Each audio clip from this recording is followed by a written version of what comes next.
try to get you in the space because we feel like once we get you in the space, you will come back and you will see something, because we have a pretty amazing lineup of things. We have all kinds of shows for all kinds of people and everybody in between. As you will hear later on, our next show coming up is Black Nativity. You're going to hear some of the wonderful gospel songs from that. Please don't miss that. That is going to be a stunning, stunning celebration of the holiday season. In January, we have some new works, some one-act plays that we'll be presenting. After that, we're going to do a show called Frozen, which is not the Disney Frozen, which I am in. So, okay, so everybody here, I'm counting on you to be there for that. We will have Theater Alliance will be coming back with two fabulous works, Dontrell, Who Kissed the Sea, and Occupied Territories. In the middle of the summer, we hope to be having John Johnson's I Am Anacostia, for any of you who saw that last year. Oh, yes, yes, oh my God, yes, I know. Part 2, we hope will be coming in. He's working on it. As soon as he and his wife have this baby they need to be having in December. And a few other things that we have. Then we have the Women's Voices Festival coming here in the fall, and beyond that I can't remember what we have. But please look at AnacostiaPlayhouse.com. Check out what we have coming up. Please feel free to call me or email me with ideas. We have jazz has happened here and will happen. Bernard Gray is here someplace. There, I see his hand. And we've had at least 2, if not 3, jazz, fantastic jazz nights here, thanks to Bernard and East of the River Jazz and the DC Jazz Festival. So we'll keep an eye out for that, because we're trying to work out dates to make more of that happen. As well as some readings we're going to start.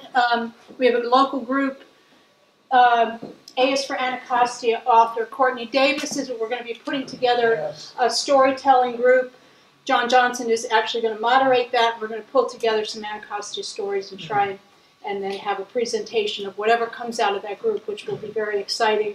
And we also now have yoga. So if anybody wants to come to yoga, Wednesdays at noon and Saturday mornings at 9, it is by donation to this wonderful instructor, Sanjay Davis, so I'm sure some of you know.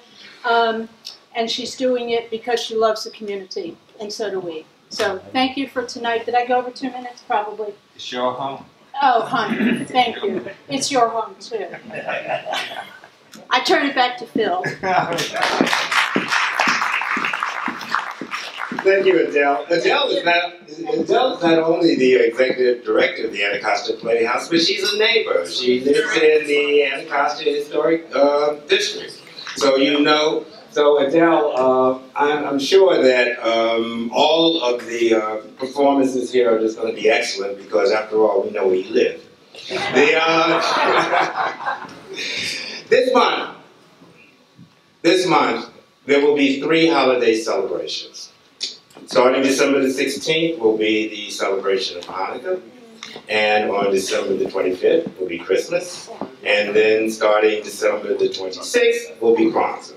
So what we decided to do here at the ACC, particularly since we really exalt diversity and multiculturalism, etc., is to give you a taste of all 3 of the holidays. So to start off with Hanukkah, the meaning of Hanukkah and the lighting of the menorah is going to be done by a person who has become quite a fixture now in our community, Lieutenant Commander Jonathan Schaffler, who is basically everywhere at every meeting. I think he will attend the opening of an envelope. But the thing about it is that we're really glad to have him this evening. So giving us Hanukkah is Lieutenant Commander Jonathan Schaffler.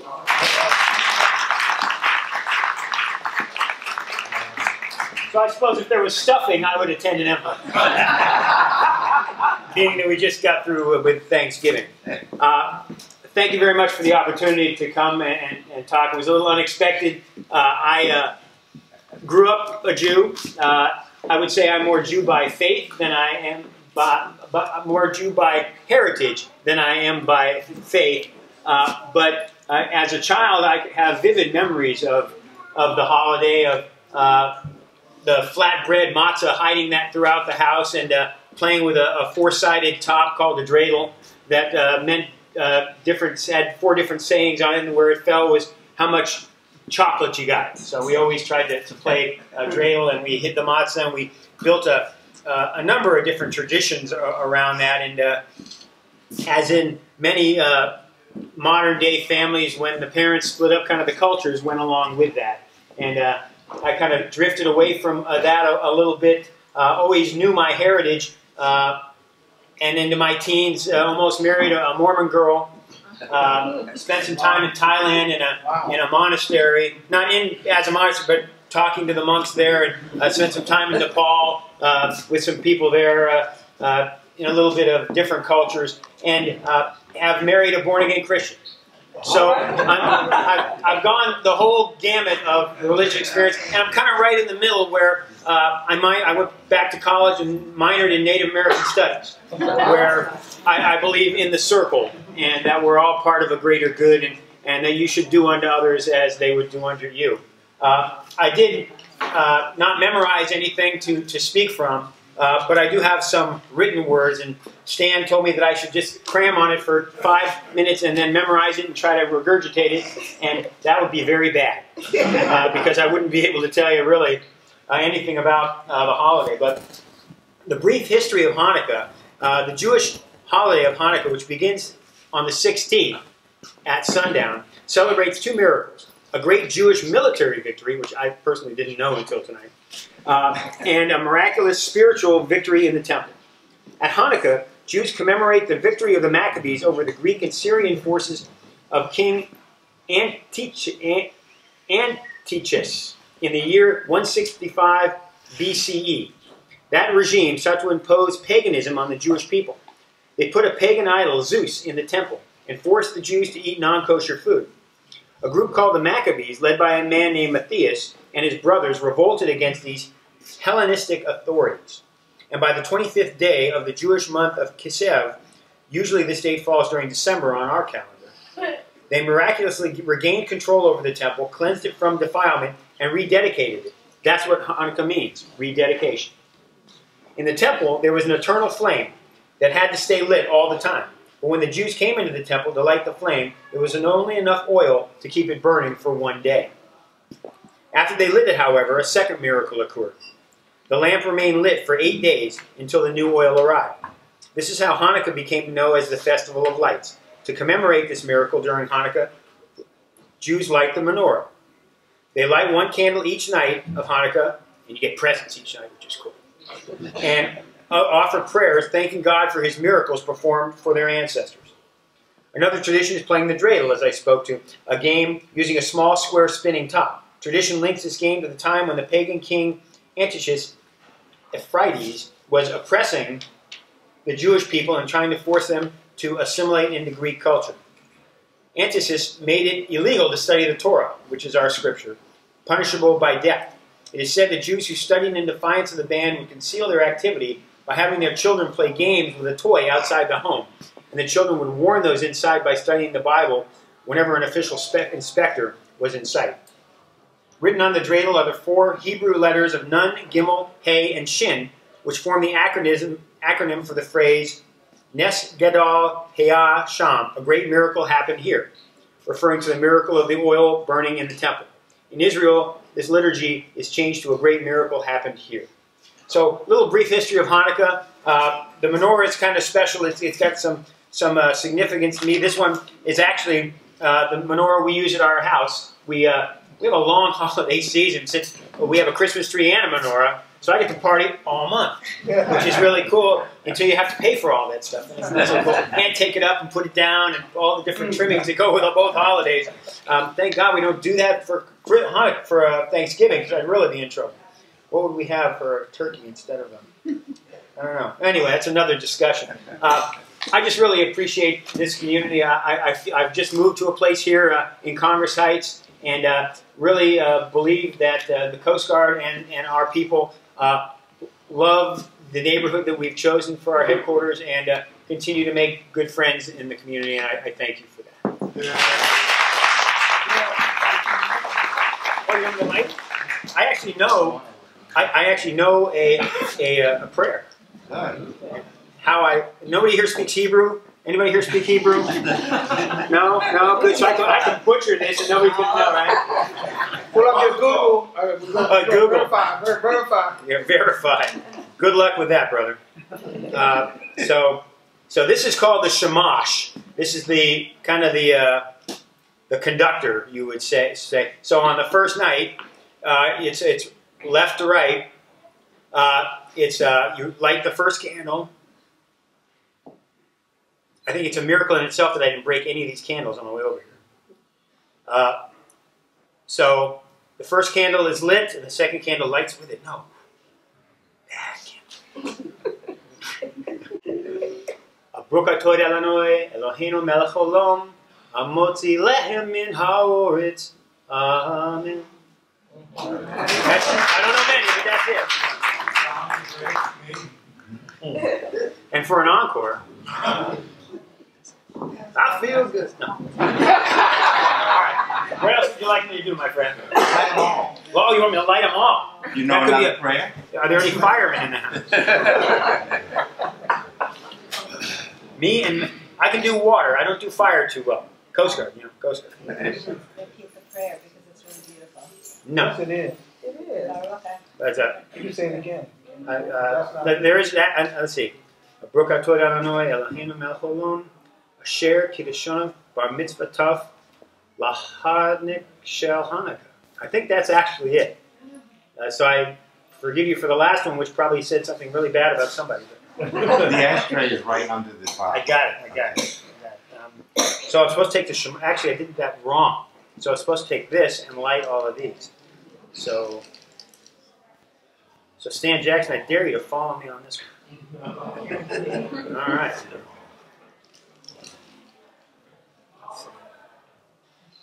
Amen.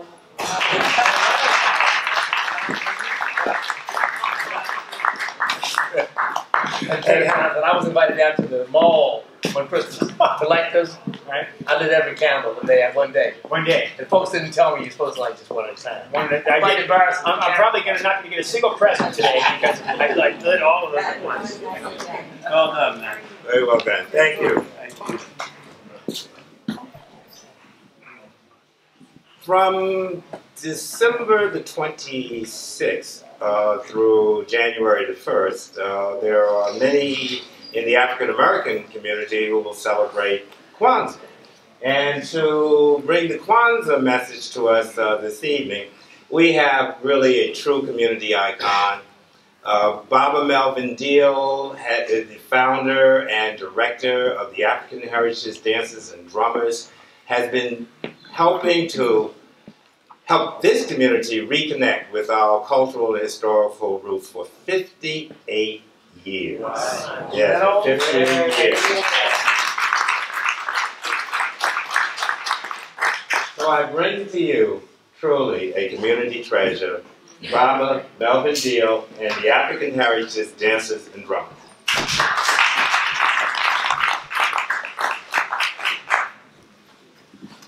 Thank you very much. Good evening, everyone. Good evening.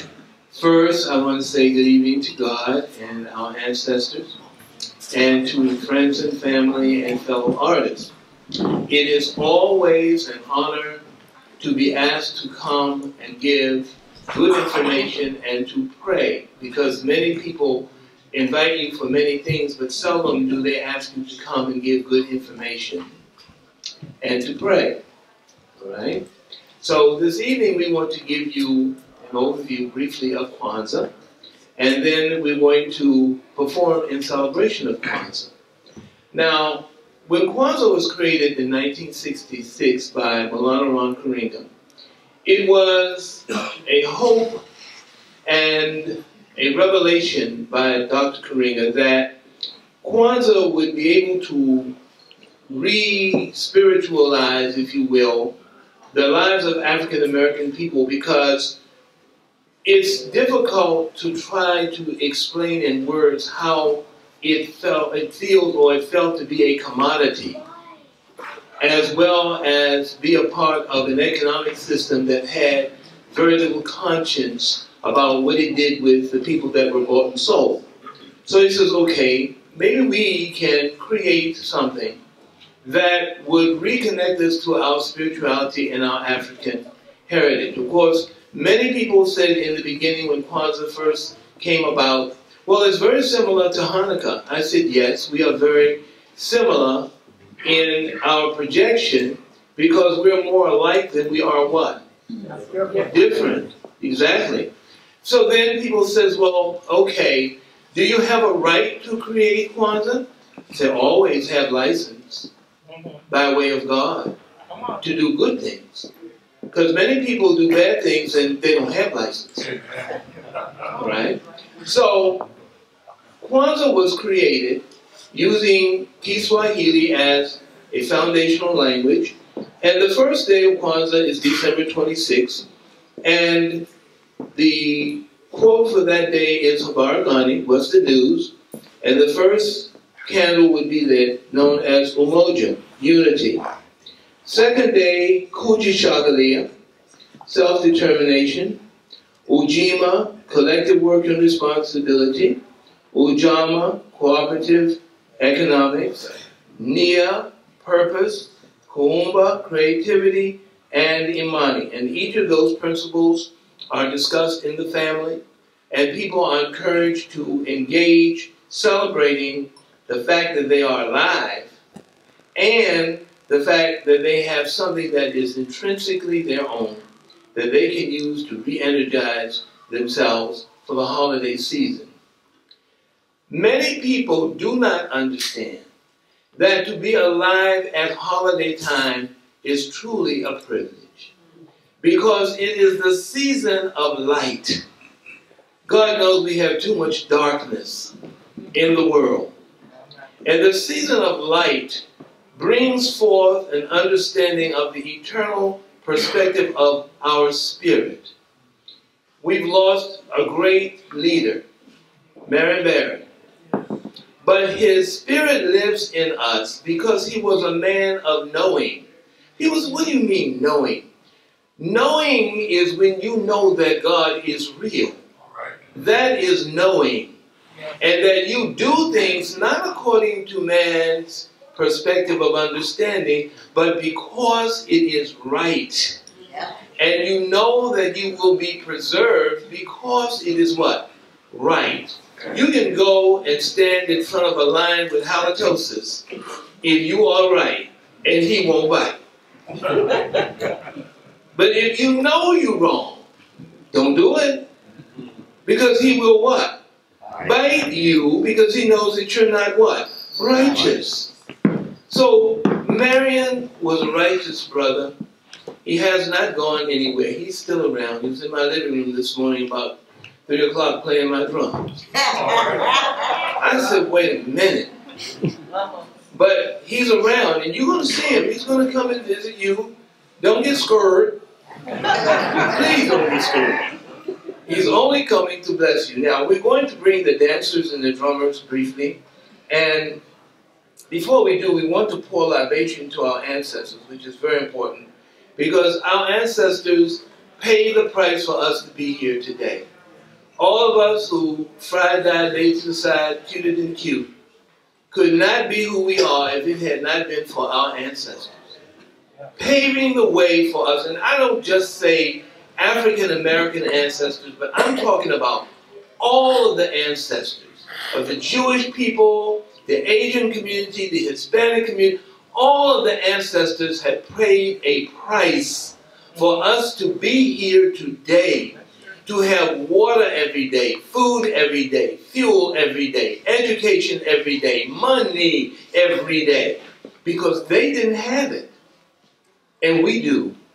So we have to pour libation, which is an African prayer, to give thanks to God and ancestors. When I say I'll go, in the Twi language that says, are you listening? And you say, Ame, which means you are listening. So as you hear me say, I'll go, you will say, Ame. And I'm assisted by Miss Erlyn Cooper.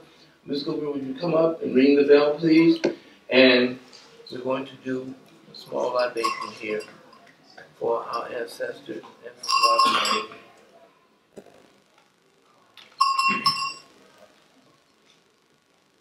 I'll go. Amen. I'll go. Amen. I'll go. Amen. God Almighty, Father, Son, and Holy Spirit. We ask God you would come, Holy Spirit and ancestors, bless us tonight. Bless us we leave this place. Protect us from harmony and religious world. We ask that you would bring peace in the Middle East. We ask that you would bring peace throughout Africa. We ask that you would bring peace throughout our communities and bless the spirits of all of our ancestors who have departed. We thank you for all that you have given us. We thank you for the opportunity to be here tonight. We ask that you manifest in very positive and beautiful ways. These and all the things we ask in the name of all that is good, let all say amen. Amen. Now, while we are dancing, if you are inclined to come down and dance, please do so. You know, it's not one of those things, I can't do that. Yes, you can. If you want to dance and you want to move, and you feel the Spirit hit you, you can come down here and do that. See, because I know people do it in the mirror. See, trying to get a bathroom audition going. Don't do it. All right. So at this time, we bring you the African Heritage Dancers and Drummers.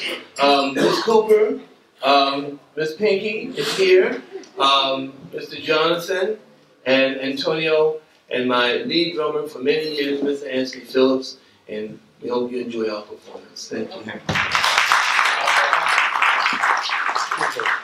Would people in the hallway please come in and be seated for the show? I see some people standing up. There are lots of seats over here. Come on in. Come on in, we can get you right up. Go right up this way. There you go.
public. A little secret in public. How old are you? 17. And how old are you? Now, you see, this is our youth of what? Tomorrow. Okay? But they try to burn the old man at 71, okay? You know, they said, yeah, Bobby, you 71. We got you now. We're going to make bacon out of you. No, you won't. Okay, so before the night's over, you may see me cut a rug. All right. We're going to bring you our final dance, which is Manjani initiation dance from the Manding of Senegal.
show a little respect to our performers, and Melvin has been with us so many times. Thank you very much. Let me also ask all of my board members to stand, because they're partners. All the members of ACC's board who are with us, please stand.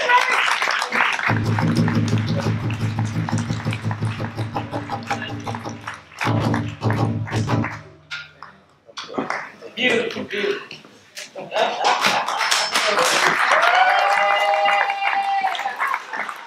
Then we're going to light the Canara.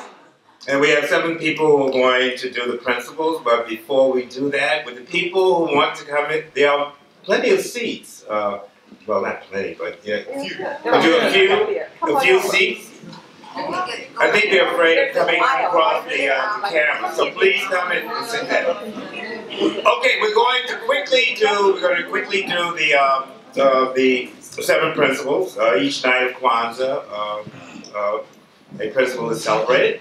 And so we have 7 people in our community who will be bringing those principles to us. Now, when I say Habarigani, that means in Swahili, what's the news, what's up? And on each day of Kwanzaa, you start off by saying Habarigani, and then you repeat the principle. So the first principle is going to be Umoja, which is unity. And this is a very bittersweet moment for us, because our dearly departed Ward 8 City Council and then Mayor for Life, Marion Barry, was scheduled to do the Umoja principle this evening. But we have his Chief of Staff, Charles Lindsay, who is going to bring to us the principle of Umoja. So, Habarigani. Umoja. Habarigani. Habarigani. Okay, Charles Lindsay.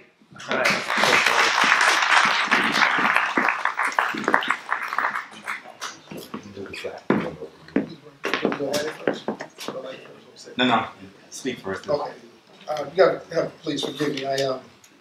When Phil asked me to do this, Okay, go closer to the mic. Oh, I'm sorry. Phil asked me to do this. I was a little taken aback, but because my mentor, my friend, my confidant, is gone, and it's been really hard for the staff and the community. So it was tough. But when he asked, I had no option. Obviously, Umoja means unity, to strive for and to maintain unity in 3 areas: the family, the community, and amongst the African countries. And the unity you're striving for is you focus on the family focus is the mother and the father, obviously, the siblings, and what I found interesting, it was a lot of information and focus on the elderly. We must respect our elderly. We must learn from our elderly. Communicate with them in the ways that they're comfortable. And for the young folks, don't expect them to text and be internet savvy if they're not. Don't worry about that. Just work with our elders, because they hold so much. And it was a generational thing, and I really appreciated the connection there. And then the community aspect of Umoja is really focused around community organizations, groups. But those groups have to have a central focus on the community, not just any organization. I mean, anyone can start an organization, but your organization has to be community centered. And finally, the third aspect of Umoja was the African community. There are 3 principles to that: equality, reciprocity, and friendship. So whenever I'm asked to do something, I always focus on the first principle of the entire Kwanzaa, of all the Kwanzaa principles, unity. That seems to be the most important one, because without unity, any organization is going to function. I mean, it follows the principles of science all the way down to the principles of the community. And when I looked at the organizational community, I thought about my boss a lot, because he started out in SNCC, was a community-based organization. He started Pride, which was another community-based organization that focused on, returning citizens, help folks get jobs. So his entire career, his entire public life was about unity. It was about helping bring the African American community into the fold. And that's what he was all about. He was about unity. So as I light this candle, I like us to think about what he meant to each and every one of us, because I know everyone here has a special story about my, I call him Boss Man, about Mayor for Life Mayor. I know everyone has a story, because I've probably heard all of you tell me the stories. So because I like this candle, I just like us to just think about him and what he meant. He was a great man. Just an absolute phenomenally great man. Okay. You feel like you.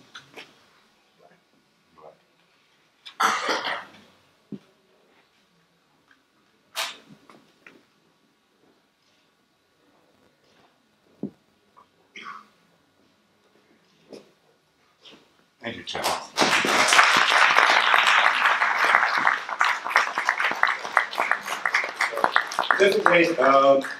The emoji candle is the black candle, which represents the people. Red candles represent the blood of the shed and the struggle. And the green represents the land, and also it represents hope. So the second principle is Kuji Chakalia, which is self-determination. And to talk about self-determination, we have another community icon, Denise Roloff Barnes, the publisher of the Washington Informer. So,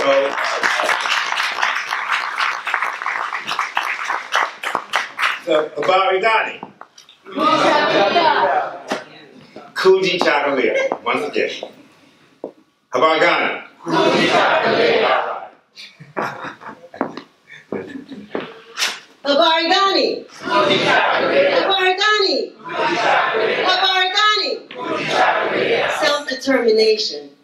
You know, I'm so glad, first of all, that Brenda and some of the others got up and danced with Melvin, because I knew if I got up, I'd be out of breath and I wouldn't be able to do the princess. So I needed my breath for this. But it's a pleasure to be here to share in the first Kwanzaa celebration of the season, and to talk about all of the other holidays that we celebrate during this time. Self-determination, wow. You know, one of the things my dad used to say all the time was, if it is to be, it is up to me. And the basis of that is self-determination. Knowing who you are, not who you want to be or who you think you are, but who you are. And are you all that you can be? We've got to ask that question to ourselves. My dad used to say, I ain't what I ought to be, I ain't what I'm going to be, I ain't what I used to be, but thank God I ain't what I was. You know, in essence, you know, we are always striving to be better. We're always striving to be better, but we have to start with knowing who we are and loving and appreciating who we are. Self-determination means that we get to name ourselves. You know, colored, Negro, African-American, Black, whatever it is. We get to name ourselves. We get to define who we are. But a lot of times we have to look back. Our ancestors, I'm so glad I had an opportunity to get my DNA done, to link myself to my Cameroonian connection on my mother's side and my Ghanaian connection on my father's side. Knowing who I am. I'm an African woman. I can't deny that. So we get to define ourselves. We get to create for ourselves. Melvin, African Heritage Dancers and Drummers, he created that dance movement, that style. He didn't create the movement, but he created the organization to bring that history and culture to us. Each one of you all do something every day. You create something every day, starting with what you think you want to do, and then using your hands, your words, your voices, we create for ourselves. And lastly, sorry about that, to speak, why don't I forget speak? Publisher of a newspaper, I should understand. Speak for ourselves. And that's one reason why we have the Washington Informer, because we need a voice. We are not voiceless people, but we need a vehicle in order, and vehicles. We Act Radio, WOL, okay, used to be. But all the media that we have, this is what we do to speak for ourselves. And we have a lot to say, and we need to make sure that we talk not only to our elders, but to our children, and help them to understand that we define us. We can't allow other people to do that. Habari Gani. Habari Gani. Habari Gani.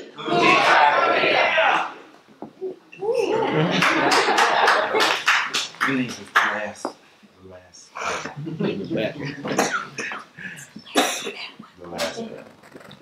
Go ahead. Okay, I'm nervous. You see me shaking.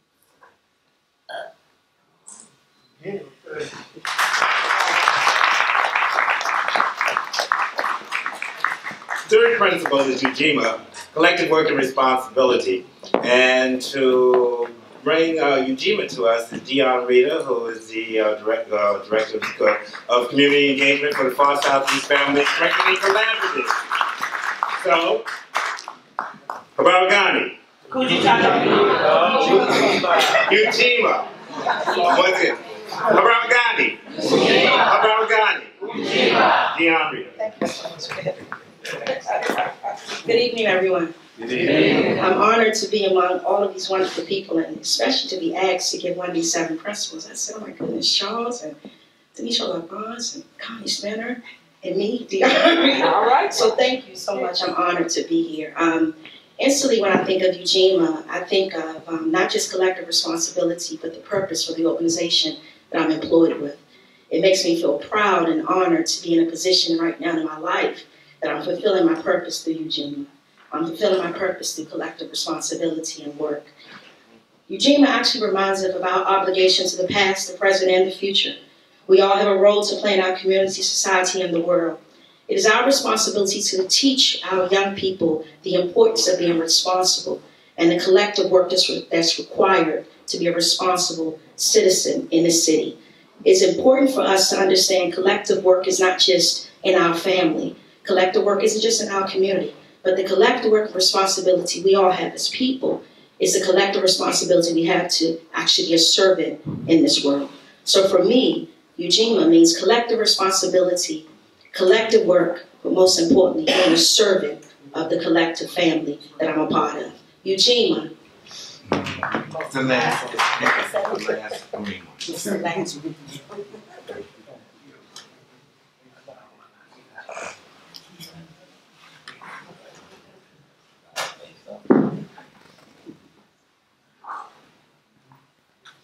Thank you. Thank you, Dion. Fourth principle is Ujima, cooperative economics. And to bring us cooperative economics is the executive director, no, it's the president and the CEO of the Anacostia Economic Development Corporation, Stan Jackson. Habaragani. Habaragani.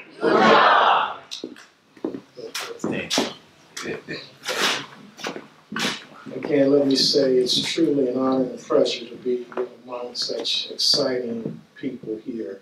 And I think the principles are even more enriching. And I think what we have to do is understand the amazingness of our history. If we go back and look at the word by definition, Swahili, it means oneness. It means basically community. It means together. It means that wealth creation is not by accumulation, but it's by circulation. And so what we have to understand collectively, that we have tremendous strength within the community. If we understand the value of collective sharing, what we have to do more of, and we have history that have taught us that, and I think that's what keeps me so charged, is that we know that these new terminologies that we hear in the marketplace, like crowdfunding, guess what? We did that in Africa. Well, we call that what? Ujima. And so what we got to do is get back to our history and understand that there is nothing new that's being introduced. We're just new to the game. So what we must understand is that collectively, we have such talent and strength and such ability to change the paradigm of what we see happening in our communities, that we must, it is our obligation, based on our forefathers, to take what we have been given historically and pass it on to the next generation by controlling assets. One of the things that we must do as a community, we have to own. We can't always be customers. We've got to be owners. We've got to be distributors. We've got to be manufacturers. We've got to be producers so that we can pass wealth on. So I want to say that this principle is so dear to me because I have been in economic development a large part of my career, and I understand the value of how do you leverage and how do you repurpose an asset. So there is a collective benefit.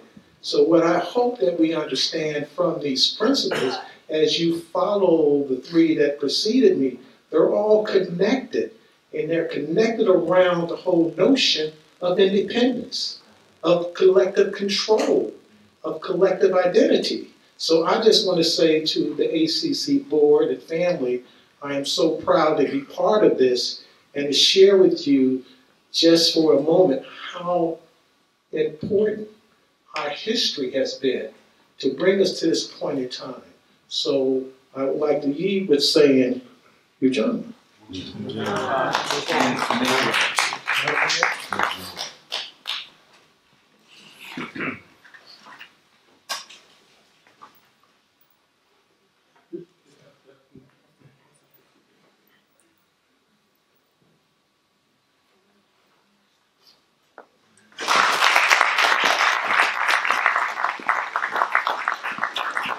fifth principle is NIA, purpose. And to bring us purpose, we have Connie Spinner, who is the Executive Director of the Community College Preparatory Academy Public Charter School, the first public charter school for adults east of the Anacostia River, which is located right here in Ward 8. So, Abaragani. Yeah. Abaragani. Yeah. Connie Spinner. You have a little break. I'm a word person, and I'm also an old 8th grade English teacher, so I probably don't need the mic. But I believe it is important that when you are given a task, that you research the task and that you present the data. So I'm going to read the research. NIA, purpose. The principle of NIA, or purpose, is centered in the idea that we must build and develop our community in order to restore our people to their traditional greatness. We will not be great as a people until we can all be great as individuals. So the principle of NIA also encourages us to look within ourselves, to set personal goals that benefit our community. Dr. Martin Luther King once said that our citizenship is defined by our service. Certainly, he was a world-class citizen because ultimately he set and delivered on purposes from which the whole world has benefited. As we think about our purpose and its potential for our community, I would only remind us of the words of Rick Warren, the author of The Purpose-Driven Life. Time is your most precious gift. You have only a set amount of it. You can make more money, but you can't make more time. When you give someone your time, you are giving them a portion of your life that you will never get back. Your time is your life. That is why the greatest gift you can give someone is your time. It is not enough to just say relationships are important.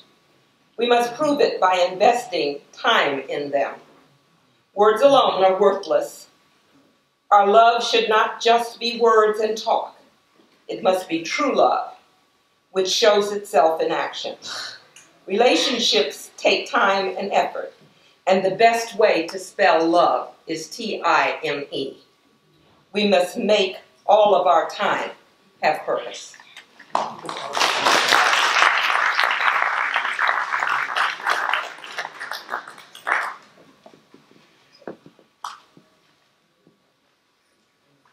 Middle break. Middle break.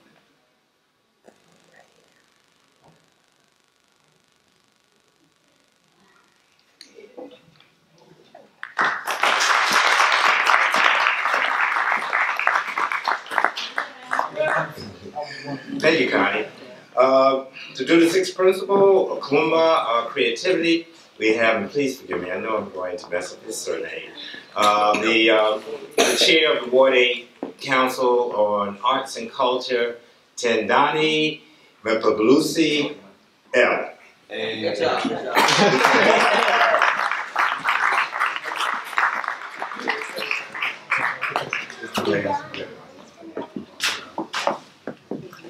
ladies and gentlemen, the mic is adjustable. You can adjust it.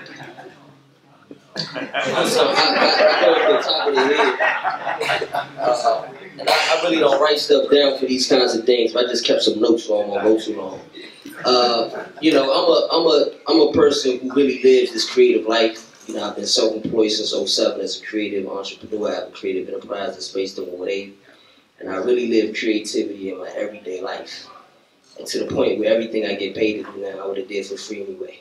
Because it's just a part of my nature. And the creative principle is a very important one. When we look at all our ancient societies, we judge them by their artifacts, their art. We judge how intelligent culture was by the artwork that they made. We judge how their culture was by the clothes they wore and the languages they wrote. And not just the clothes they wore, but what they were made out of, the materials, the sculptures, the architecture. This is what we judge all ancient civilizations on. This is what is lasting. This is what is lasting. And it's very important to take this concept as a people and to understand how I continue to serve you or not serve you in this day. You gotta ask yourself why all the noses were blew off the ancient Sphinx in Egypt. Because they signify that broad nose that people didn't want to know your greatness. It's one of the first things they do. When people do conquest, man, they destroy artwork. They take books and they steal artwork and they put it away and they hide it, they burn it. That's how important it is. So, amidst of all the great speeches that we have and we've had through the past generations, right now, especially with the passing of our man for life, Marion Barry, it's not a time just to be about talking. It's a time to be about walking and existing through our creativity. When you have creative energy, it's a power. It gives you the power to build or to destroy. And we got to be ashamed of ourselves for allowing these past few generations to have all this creative energy and abandoning them to systems that did not support their creative energy. And leaving them just out there hanging. And then blame them for being destructive when we haven't provided for them what they need to channel their creative energy. Should be ashamed of ourselves. I was told my mother was either going to make a huge major contribution to society, or I was going to be one of the greatest criminals the world have ever seen. This is what I was told about me when I was 10 years old because of the amount of creative power that I had. And thankfully it was channeled and it was supported. But at the end of the day, we have to really truly consider what is going on in our community. We got to really start thinking about alternative forms of educations. And ask yourself, are you going to work to keep our children in this box that don't work for them? This glass ceiling that don't work for them? Or you want to push them into a circle of energy that's flowing in their direction so they continue to be who they are, be respected for who they are. Stop forcing them into structures and situations that don't even respect them for who they are in the first place. Got to create something better. And if you're not going to create it, then allow them to create it and support them creating what they know they need for themselves. Stop playing this silly game in our community. Well, creative economy is something that's real. Brother Stan Jackson talked on this. Gotta be producers. You don't get surprised when a black teen gets shot down in the middle of the street and nobody has respect for him. Because your people not known for producing nothing that the world needs. Even though Alexander Graham Bell got the patent for the telephone, Lewis Latimer designed all the moving parts within the telephone. Brown skin brother like you. Even though Thomas Edison got the patent for the light bulb, Lewis Latimer also designed a filament that keeps it on indefinitely because before he did that, it went out in 20 minutes. Creative genius that you ain't got credit for yet, Elijah McCoy. They asked, was it the real McCoy? Because did you steal the blueprints? Did you copy them down while you was watching him? Or did you take the actual machine that he invented, the real McCoy? To this day, you ain't got to do. So ask yourself, Do you want to take a cultural niche and be a producer and a manufacturer so that when people think about drawing a gun on your teenagers, they're going to think about real economic repercussions? Or do you just want to go to work for people to continue to kill your baby boys out here in the streets? So get real and stop playing these games. Anyway, I took some notes so I can stay on time. And last but not least, you need to understand the power of creativity. Everything in this room, the light bulbs, the microphone, the camera back there, it was in somebody's imagination before it came out into this world, before it came out to existence.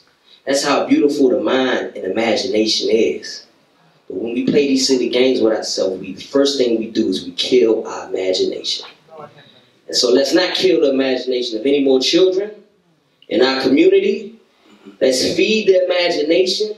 And after we feed their imagination, give them the tools to grow and to utilize what they have dreamed in their wildest dreams, because they too are Lewis Latimer and Benjamin Banneker. Thank you, thank you.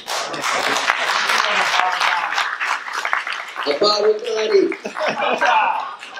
Abaragani? Kuma.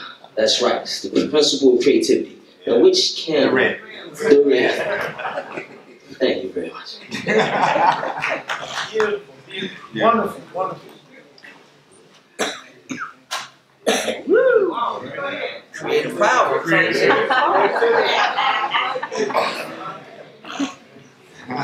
you all. Love you. Okay, thank you, Kundan. The last principle, Imani, faith, will be brought to us by the Anacostia Coordinating Councils chair of our faith committee, and also a proud Anacostian, the Reverend Anthony Motley. So, Habaragani. Habaragani. Reverend Motley. Abaragani. Imani. Abaragani. Imani. Abaragani. Imani. I want to thank God for today, and to my Lord and Savior Jesus Christ, and to all those who have come before me. Thank you for your presentations. Thank you to Arrington and Philip for your leadership, leading us with the Anacostia Coordinating Council. Imani, faith. As I was listening to Charles as he was talking, I was reminded of when I traveled to Memphis, Tennessee, to perform the services, the homegoing services for Maddie Cummings. And I was asked by my friend to do that.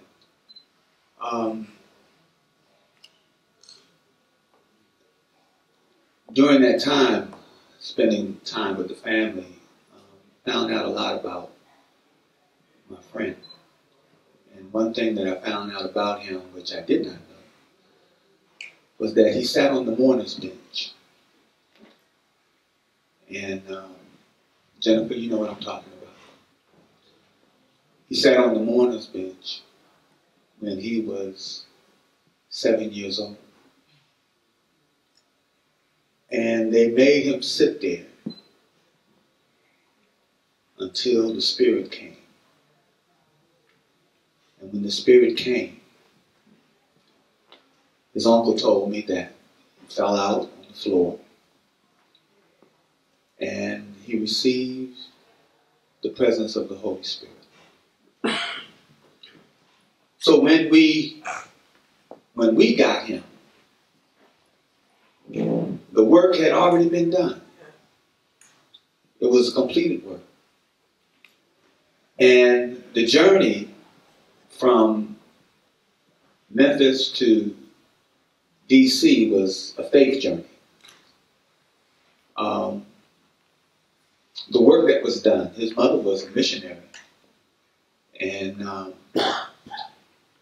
he went to church all the time. Raised in the church. Church boy.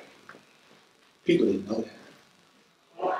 They thought that we just all of a sudden got this revolutionary that came from Washington, D.C. and upset the apple cart, spoke truth to power, told folks that what they needed to hear. And he just all of a sudden just materialized. But it was a action of the Spirit of God that imparted into Marion Barry Jr.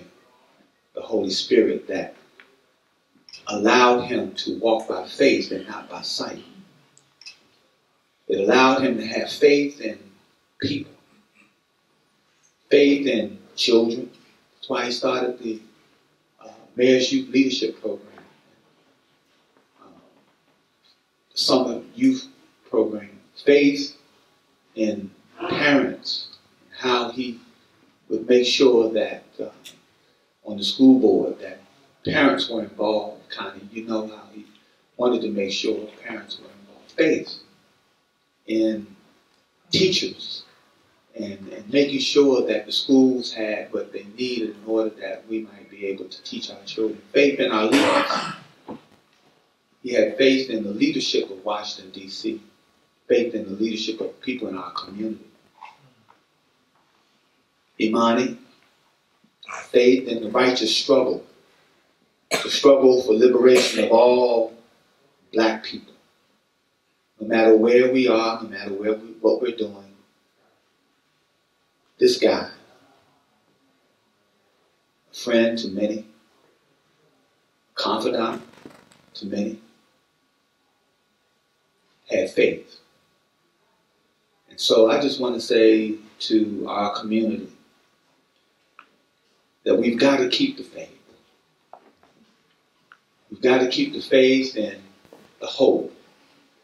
The Bible says that faith is the evidence of things not seen, and it's the hope of the things that will come. And so we believe that where we are today is a journey of faith. And we believe that as Marion has now gone on with the ancestors, that his spirit lives on and lives on through us by faith, that we'll be able to carry out until the end all of what he endeavored for us to do, all of what our ancestors endeavored for us to do, all of what is needed for our children and their children. Abagani. Imani. Abagani. Imani.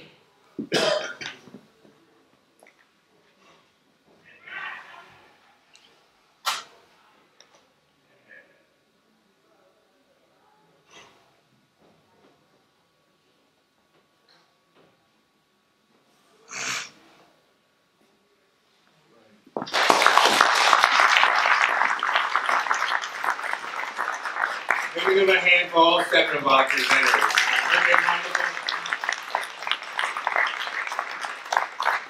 Okay, we've had Hanukkah, Kwanzaa. Now on December the 25th, those who call themselves and claim to be Christians will celebrate the birth of their Messiah, Jesus Christ.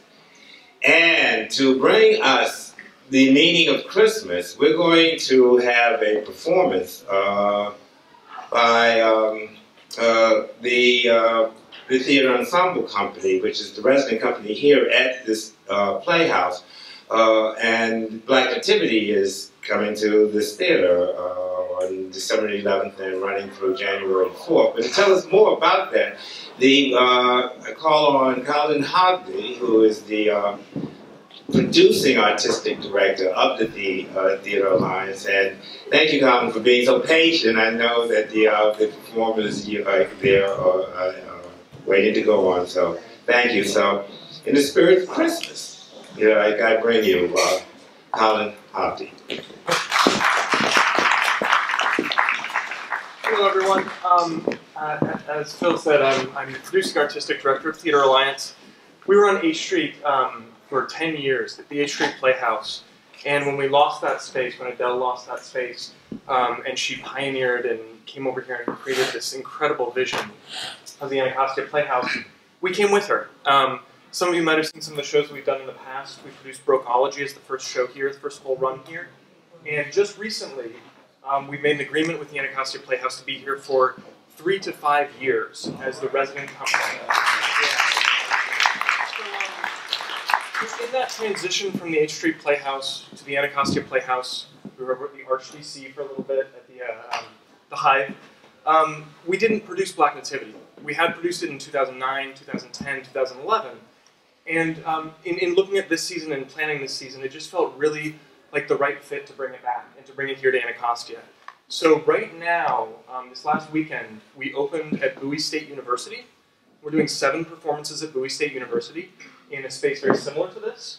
And then this Sunday night, we're going to take the set down, move it in here, put it all up, move the seats around, move all the lights around, and we'll bring it back to you on December 11th through January 4th.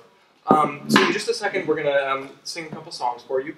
But I wanted to encourage you to check out our season brochure. We do 4 full main stage productions each year. We already did the first one in September. And we also develop new work. So in February, we will be presenting 4 DC-based playwrights in new works that are in development. You can come and see their work, give them feedback, and watch where they're going with their works. One of the pieces is actually called The Street Lions of Anacostia. It's written by Terrence Chisholm, who's a student at Catholic University. It's a beautiful, beautiful piece. And then listening to the speakers before and listening to the stories of Hanukkah and Kwanzaa and all these different candles, I was really struck by how it related to our season, both with Black Nativity and our director, Eric Ruffin, his approach to it in exploring what it means to be Black and the nativity of the identity of being Black through the polyrhythms of Africa and the story of Christ. But the following 2 pieces, main stage shows that we're presenting, one is called Dontrelle Who Kissed the Sea. It's written by a young playwright, Nathan Allen Davis, who's right now at the Juilliard School. And it's about an 18-year-old Baltimore kid who has a dream about his ancestor jumping off of a slave ship. And so when he wakes up, he goes on a journey to find his ancestor. He goes on a journey to find out who he is and what his lineage is. It's a beautiful, magical piece. So that'll be in May. And then in June, we have a brand new piece called Occupied Territories, that explores the challenges that our service members go under, being sent abroad. It asks a lot of difficult questions about what it means to be a victim, what it means to be an aggressor, and the thin line between those 2 things. So I encourage you to grab our program, check it out. We have an exciting program that we're following the lead of a theater company in Minneapolis called Mixed Blood. And they pioneered this thing called radical hospitality, and we're reappropriating it and naming it radical neighboring. And the idea is that for every single performance that we do, we set aside 20% of the tickets. So if we have 100 seats, 20 seats that we do not sell pre-sales. And an hour before the performance, you can show up and you can name your own price. You can pay $1 for that ticket, you can pay $20, you can pay $100 if you want to. But it's the idea that we don't want finances to get in the way of anybody seeing live theater. If you can get a movie ticket for $10, you can be able to see theater for $10. So 20% of every house is set aside for radical neighboring. So you just have to show up at the door. If you want to pre-reserve your tickets, you can go online and do all that. So that's enough about Theater Alliance and all that. Now Black Nativity. I'd like to welcome the cast, not the full cast, but most of the cast out to the stage, and we'll sing a couple numbers.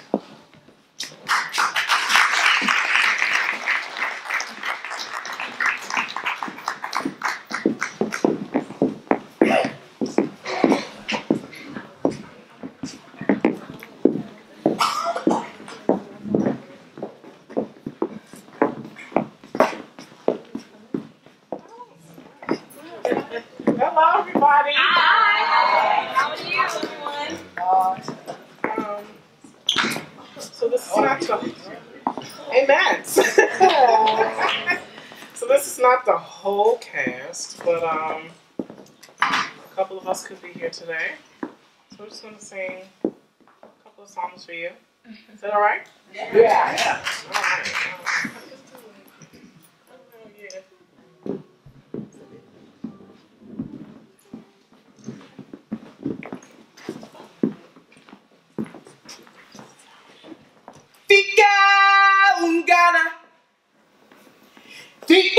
Ungana, waiting Imba koma untenga. Yesu. Yesu. Yesu na filwa. Yesu na filwa. Kweza, Yesu, Yesu. Yesu na filwa. Kweza, mulu, mulu. Yesu na filwa. Kweza, Yesu, Yesu. Yesu na filwa. Kweza, mulu, mulu. Oh, when she call in full movie, Wabalo say women. Oh, when she call in full movie, I do say I want to Papa no say women, Papa no say women. Papa no say women, Papa no say women. Praise our Lord, oh Lord, we praise you. Joy to the world, the Lord is come. Let earth receive her King. Let every heart prepare room. Let heaven and nature sing. Let heaven and nature sing. Let heaven and nature sing. Joy to the world, he brought joy. To the world, he brought joy. To the world, he brought joy. To the world. All right.